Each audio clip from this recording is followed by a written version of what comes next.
Pemirsa, debat perdana berlangsung begitu seru, apalagi ketika Capres Anies Baswedan dengan Capres Prabowo Subianto saling berbalas argumen. Lantas, apa arti gesture di antara para Capres ketika debat tadi malam?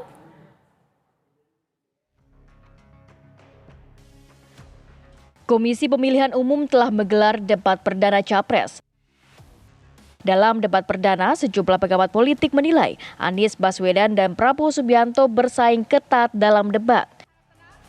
Keduanya saling berbalas sindiran dan juga argumen. Sementara Capres Ganjar Pranowo memilih untuk banyak tersenyum. Artinya faktor emosi itu berperan sekali ketika menyampaikan mengenai hal tersebut. Kemudian juga dari hand gestur yang ditampilkan gitu ya. Jadi ini adalah momen di mana seluruh kemampuan atau apa yang dirasakan semuanya ini keluar begitu ketika mengomentari mengenai apa yang dikatakan oleh Pak Prabowo. Nah, kalau kita melihat dari Pak Prabowo ya, facial expression ini agak tidak menjadi prioritas kalau saya karena melihat dari beberapa baseline beliau gitu. Misalnya gini, gerakan bibir gitu ya, itu jangan diartikan atau melihat kepada hal tersebut karena bagi orang lain misalnya nggak tanda kutip nyinyir gitu nggak ya? Nggak. Misalnya dikatakan bagi orang lain ini menjadi nyinyir, tetapi baseline beliau memang seperti ini. Mungkin ini adalah jadi di wajah itu kita memiliki lebih dari 53 muscle otot gitu ya.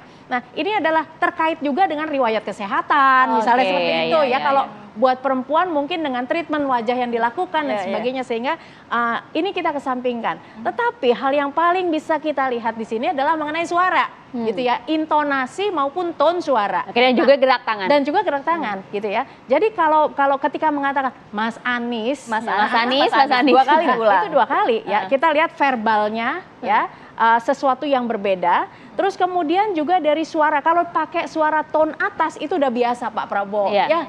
Itu menjadi baseline beliau. Jadi lebih kemana? Tapi kalau misalnya dengan suara tone bawah, ini adalah suatu emosi yang beliau sudah tahu sekali dan ini emosi yang mendalam. Jadi Mas Anies ini bukan beliau begitu. Jadi ketika kita melihat ada leakage dari baseline yang biasanya, maka kita pertanyakan ada emosi apa ya? Penampilan Pak Ganjar ini social smile itu sangat mendukung sekali ya. Jadi kalau kita katakan di penampilan sebelumnya adalah ada sensitivitas yang berlebihan seperti itu, kemudian disikapi dengan sensitivitas itu adalah respon dari suatu emosi yang otomatis, jadi nggak bisa ditahan. Nah, tetapi kita punya antitesenya kok. Dengan apa? Dengan melakukan social smile. Maka yang tadinya intensitasnya itu menjadi kuat sekali, dengan social smile ini menjadi turun gitu ya. Untuk mengatasi emosi yang nggak bisa terkontrol gitu ya? Counternya seperti itu? Ya, itu cara yang paling baik untuk seorang leader ketika menghadapi hal yang tidak sesuai dengan ekspektasinya, berikan social smile. Menurut Monica, dari ketiga capres, Ganjar Pranowo lah yang mampu dengan baik menahan emosi dalam debat tadi malam. Pak Ganjar mampu menguasai emosinya, ya. Terus kemudian dari gesturnya ini semuanya berkorelasi, artinya selaras apa yang dipikirkan, diucapkan dan juga kemudian diperagakan atau dipertunjukkan. Ini juga selaras juga dengan ekspresi-ekspresi yang cepat yang muncul di wajah. Nah, ini jadi antara gagasan, ide ini seimbang dengan perasaan atau bahasa nonverbalnya. Jadi verbal dan nonverbal ini menjadi seimbang seperti itu. Gagasan-gagasan juga on the track, tidak memasukkan unsur yang bersifat emosional. Ya, jadi sudah mulai nggak nyolek-nyolek sebelah. It's very good. Lantas bagaimana penilaian rakyat akan capres pilihannya? Tim TV One mengabarkan. Debat pertama calon presiden dalam pemilu presiden 2024 berlangsung sangat sengit. 3 gagasan calon presiden yaitu 2024 menjadi penentu bagi masyarakat untuk memilih siapa yang layak menjadi pemimpin bangsa. Lantas seperti apa ya tanggapan masyarakat yang telah menonton debat capres kemarin? Apakah mereka sudah yakin dengan pilihannya? Masing-masing punya kekurangan dan kelebihan gitu loh Mbak. Apa nih Bu kekurangan dan kelebihan yang menurut Ibu paling menonjol di antara para capres dan cawapres ini? Ya gimana ya, saya nggak bisa itu juga ya, masing-masing beda sih ya. Ininya visi misinya gitu beda satu sama lain kan. Apakah Ibu sudah yakin dengan pilihan yang nanti akan Ibu pilih untuk capres dan cawapres di tahun nanti ini, Bu? Oh, insya Allah saya siap. Udah mantap. Udah mantep ya dengan pilihannya, betul Iya ya? betul. Jelas sekali ya mana yang maksudnya untuk kedepannya gitu presiden itu punya visi dan misi dan adu gagasan. Kalau saya sih yakin dengan pilihan saya gitu. Apa yang menarik dari debat capres dan cawapres kemarin?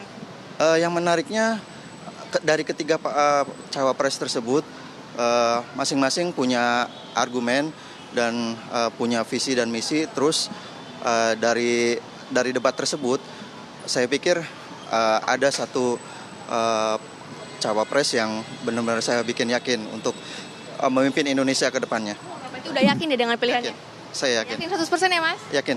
Mas, boleh tahu nggak sih tanggapan mengenai debat capres-cawapres yang kemarin baru aja dilaksanakan? Kalau kemarin untuk dilaksanakan kemungkinan sih ya sangat seru lah ya. Jadi ada saling berargumen dalam 3 paslon itu. Tapi yang untuk menonjol sendiri dari segi pembicaranya paslon 01 sih yang menonjol. Yang menonjol ya, berarti yang paling menarik apa nih? Yang paling banget menarik kata Mas?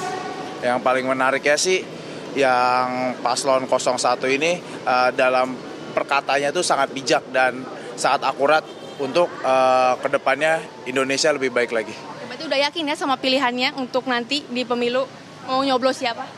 Kalau untuk nyoblos ya kita yang pasti ya kalau saya sih yang kelihatan kerjanya aja bagaimana. Yang penting siapapun pilihannya, siapapun presidennya untuk Indonesia lebih baik lagi. Kemarin nonton debat capres dan cawapres, gimana nih tanggapannya ketika nonton?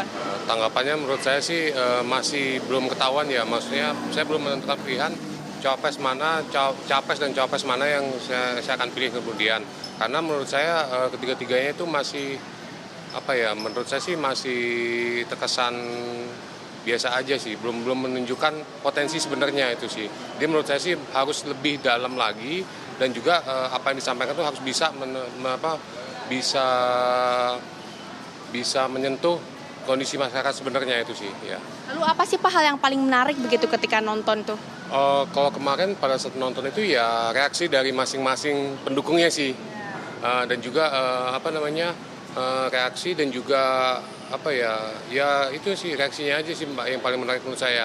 Karena akhirnya lihat pada calon tuh adu gagasan gitu. Terus juga dari gagasan-gagasannya juga ya cukup bagus lah dari yang saya lihat sendiri. Apa nih hal yang paling menarik ketika Mas Wildan nonton kemarin? Soal yang demokrasi sih, kayak kebebasan berpendapat. Lalu Mas, udah ada pilihannya belum? Nah, udah yakin belum sama pilihannya ketika kemarin kan udah nonton nih debatnya, udah yakin sama pilihannya apa belum?